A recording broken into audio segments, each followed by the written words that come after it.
कई बार कानून की रक्षा करने वाले पुलिस ऑफिसर ही हमारे हाथ धो के पीछे पड़ जाते हैं। कई बार हमारे खिलाफ कोई एफआईआर होती है तो पुलिस ऑफिसर एक मौका ढूंढते हैं कि कैसे आए अरेस्ट करें, और अरेस्ट इसलिए करते हैं ताकि आप उनको कुछ डर के मारे खर्चा पानी दे दें। जी हाँ, मुझे इस बात को कहने में कोई शर्म नहीं है कि आजकल इस देश में सच्चाई बनती जा रही है। पहले तो होता ही था और अब भी ऐसा और बढ़ता जा रहा है, लेकिन अब इतना आसान नहीं हो सकता। कारण है कि honourable supreme court of India एक के बाद एक कई जजमेंट दे रही है, जहां वो बता रही है कि पुलिस ऑफिसर की क्या ड्यूटी है, अगर वो किसी को अरेस्ट करने जाएं तो उन्हें क्या ध्यान रखना चाहिए और उन्हें किस तरह के नोटिस को देना चाहिए अरेस्ट करने से पहले। हाल ही के एक जजमेंट में सुप्रीम कोर्ट ने माना कि उस पुलिस ऑफिसर की गलती थी कि उन्होंने किसी आदमी को बेवजह अरेस्ट किया, और सिर्फ पुलिस ऑफिसर की गलती नहीं थी बल्कि उस मजिस्ट्रेट की भी गलती थी जिसने आगे उस गिरफ्तारी को जायज़ ठहराया। और फाइनली सुप्रीम कोर्ट ने उस जजमेंट में उस पुलिस ऑफिसर और उस मजिस्ट्रेट के खिलाफ कंटेम्प्ट की कार्रवाई की घोषणा करी और बोला ये दोनों कंटेम्प्ट के दोषी हैं। तो हमने सोचा क्यों ना हम इस पर एक डिटेल वीडियो बनाएं और आपको बताएं उस जजमेंट के बारे में, जहां सुप्रीम कोर्ट ने एंटीसिपेटरी बेल के ऊपर कानून को डिटेल में डिस्कस किया है, बताया है कि कैसे पुलिस वाले और मजिस्ट्रेट उस कानून का वायलेशन करते हैं, और अगर वो करते हैं तो कैसे आप उनको कंटेम्प्ट का दोषी ठहरवा सकते हैं। Welcome back to channel. मैं हूं आपका अपना वकील दोस्त एडवोकेट नमन मनोज, और आप मेरे साथ देख रहे हैं लीगल शॉर्ट्स। ये वो चैनल है जो आपको जागरूक करता है कानून की हर छोटी से बड़ी जानकारी के साथ।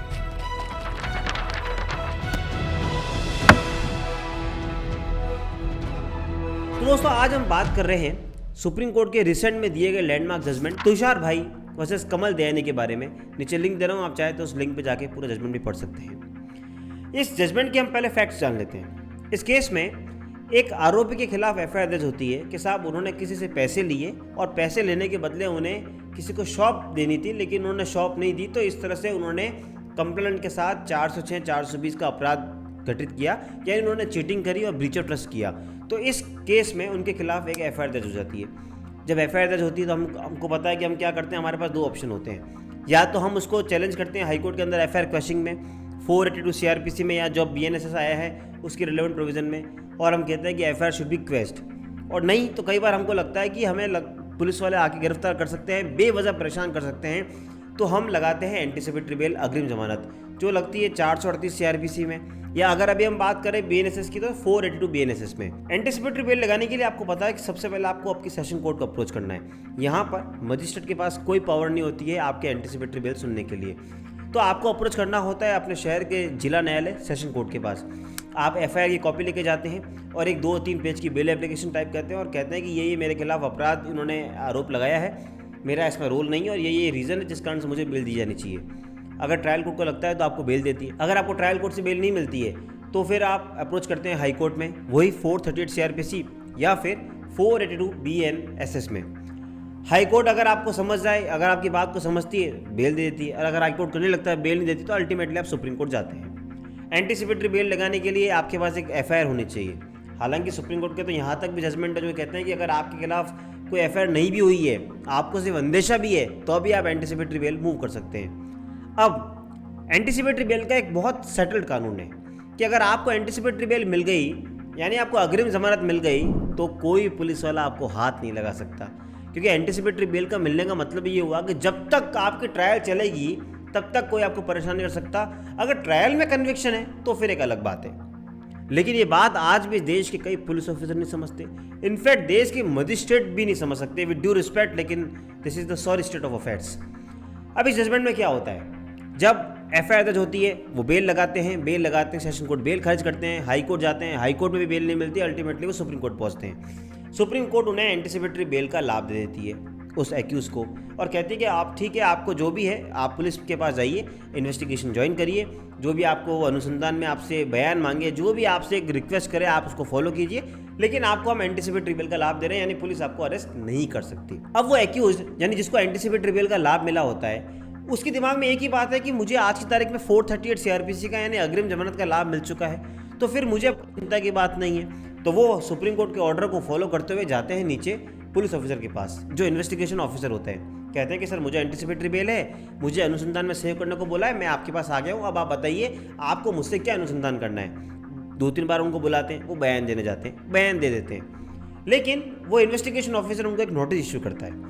वो इन्वेस्टिगेशन ऑफिसर जब नोटिस इशू करता है तो कहता है कि आपको इस सो एंड सो डेट को जो हमारे मजिस्ट्रेट साहब है वहाँ पे अपेयर होना है और आपने अपनी अपेयरेंस वहाँ देनी है। हालांकि इस बात से पिटिशनर चौंक जाता है। पिटिशनर कहता है कि जब मुझे एंटीसिपेटरी बेल मिली है तो मुझे वहाँ पे उस मजिस्ट्रेट साहब के पास जाके क्यों अपेयर होना है। लेकिन ठीक है, नोटिस होता है तो अल्टीमेटली जाके वहाँ पे अपेयर होता है। जब वो मजिस्ट्रेट साहब के पास जाके अपेयर होते हैं तो आईओ साहब एक रिक्वेस्ट करते हैं मजिस्ट्रेट से कि साहब हमें इनके खिलाफ और भी फर्दर इन्वेस्टिगेशन करनी है, तो हमें इनकी कस्टडियल इंट्रोगेशन की ज़रूरत है। और कस्टडियल इंट्रोगेशन की ज़रूरत है तो हमें आप इनकी पुलिस कस्टडी दें, हमें 2-4 दिन रखना है पुलिस कस्टडी में, हम इनसे और जांच करेंगे। अब वो एक्यूज चीख कर, यानी अपने थ्रू लॉयर चीख कर ये बात कहते हैं कि सर सुप्रीम कोर्ट ने मुझे एंटीसिपेटरी बेल ग्रांट कर दी है, तो पुलिस कस्टडी तो मुझे आप दे नहीं सकते, अब मुझे कैसे आप गिरफ्तार करोगे, किस कानून में करोगे, कर ही नहीं सकते। लेकिन ये बात मजिस्ट्रेट साहब भी नहीं समझते। मजिस्ट्रेट साहब कहते हैं कि नहीं, सुप्रीम कोर्ट ने आपको कहीं मना नहीं किया गिरफ्तार करने से, एंटीसिपेटरी बेल दी है लेकिन आपको बोला था इन्वेस्टिगेशन ज्वाइन करने के लिए, और अब अगर आयोग को लगता है तो आपकी वो पुलिस कस्टडी यानी पीसी मांग सकता है। तो मजिस्ट्रेट साहब भी उस आयोग की रिक्वेस्ट को अलाउ करके उसकी पुलिस कस्टडी दे देते हैं और उनको वहाँ से पुलिस कस्टडी में भेज दिया जाता है। अब आप भी समझ रहे होंगे कि जब एक बार अगर एंटीसिपेटरी बेल मिल गई तो फिर किस बात की पुलिस कस्टडी और किस बात की जुडिशियल कस्टडी। अल्टीमेटली ये एक्यूज्ड वापस पहुंचते हैं honourable supreme court of India के पास और सुप्रीम कोर्ट ऑफ इंडिया में अपनी सारी बात रखते हैं। ये बात पूरी सुनकर सुप्रीम कोर्ट ऑफ इंडिया हैरान हो जाती है। सुप्रीम कोर्ट कहती है कि इस देश का बच्चा अब तो जानता है कि अगर एंटीसिपेटरी बेल अगर किसी को मिल गई है इसका मतलब ये है कि उसको गिरफ्तार नहीं किया जा सकता, और वो तो आईओ है, इन्वेस्टिगेशन ऑफिसर है, उससे एक्सपेक्ट किया जाता है कि उसको कानून पता होगा। अरे आईओ तो छोड़िए, उस मजिस्ट्रेट को तो पता होना चाहिए, उस गुजरात के मजिस्ट्रेट को, कि अगर किसी को एंटीसिपेटरी बेल दिए तो आप गिरफ्तार नहीं कर सकते, और कोई पुलिस वाला ऐसे पुलिस कस्टडी मांग रहा है तो आपको उसको मना करना होगा, उसको बोलना पड़ेगा, सुप्रीम कोर्ट का ऑर्डर है। लेकिन उन दोनों ने ऐसा नहीं किया। इसलिए हमें लगता है कि अब ज़रूरत पड़ गई है कि हम देश में ऐसे इन्वेस्टिगेशन ऑफिसर और ऐसे मजिस्ट्रेट को नोटिस कंटेम्प्ट का इशू करें और उनसे जवाब मांगे। फाइनली दोनों को नोटिस इशू होता है, दोनों भागकर सुप्रीम कोर्ट पहुंचते हैं, अपनी अपनी दलील लेके देते हैं। मजिस्ट्रेट साहब तो ये दलील देते हैं कि सर हमारे गुजरात में तो यही प्रैक्टिस है, ऐसा होता आया है। सुप्रीम कोर्ट कहती है आपके वहाँ पे क्या चलता है क्या नहीं चलता इससे हमें फ़र्क नहीं पड़ता, लॉ बहुत सेटल्ड है और हमें ये आपसे एक्सपेक्टेशन थी कि आप लॉ फॉलो करेंगे, आपने लॉ फॉलो नहीं किया। अब आपका इंटेंशन क्या था वो हमें नहीं पता, लेकिन आपके इस एक्ट के कारण कोई आदमी जेल चला गया जो हमें कतई मंजूर नहीं है। फाइनली सुप्रीम कोर्ट ने उस आईओ और उस कंसर्न मजिस्ट्रेट के खिलाफ कंटेम्प्ट का उनको दोषी माना और उन्हें कंटेम्प्ट में सजा दी। अब सज़ा क्या है वो एक अलग बात है, लेकिन यस आज की तारीख में उन दोनों के खिलाफ कंटेम्प्ट को उनको दोषी माना और वापस से बात कही कि हमने आज एक नहीं 100 जजमेंट दिए हैं जहां बोला है एंटीसिपेटरी बेल अगर आपको मिल गई तो till conclusion of the trial आपको कोई अरेस्ट नहीं कर सकता, आपको हाथ भी नहीं लगा सकता। इस जजमेंट से हमें एक बात पता लगती है कि अगर आप जब भी कहीं आपके खिलाफ एफआईआर होती है और अगर आप अग्रिम जमानत का लाभ लेना चाहते हैं और आपको अगर अग्रिम जमानत मिल जाती है तो आपका बस यही होता है कि जब भी आपको पुलिस ऑफिसर बुलाएं आप जाएं, जांच में सहयोग करें। आपकी जिम्मेदारी सिर्फ यह है कि इन्वेस्टिगेशन में सहयोग करने की, क्योंकि वो ऑर्डर में लिखते हैं टू जॉइन द इन्वेस्टिगेशन, या फिर अगर आप कोई देश छोड़कर जा रहे हैं तो परमिशन लेके जाएं, बस इतना ही आपको करना है, आपको वो अरेस्ट नहीं कर सकते। तो जो यहाँ किया वो गलत है।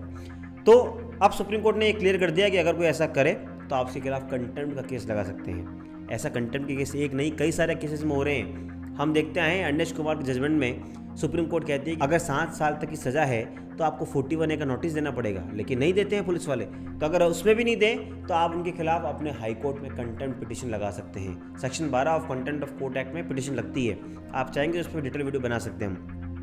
तो आज आपको ये पूरा पता लगा होगा एंटीसिपेटरी बेल के बारे में, आपको पता लगा होगा कि कैसे उनके कंटेंट के दोषी माने गए। अगर आपको ऐसा कंटेंट पसंद आ रहा है तो प्लीज़ सब्सक्राइब दिस चैनल ताकि आपको घर बैठे ऐसे वीडियो मिलते रहे। और हाँ, आपके जीवन में कोई कानूनी समस्या है तो नीचे लिंक दे रहा हूँ, उस लिंक पर क्लिक कर घर बैठे मुझे एक कॉल पर अपनी समस्या का समाधान पा सकते हैं। मुझे उम्मीद है आपको आज का ये वीडियो पसंद आया होगा। मिलेंगे अगली बार इसी तरह के इन्फॉर्मेटिव वीडियो साथ, तब तक के लिए जय हिंद, जय भारत।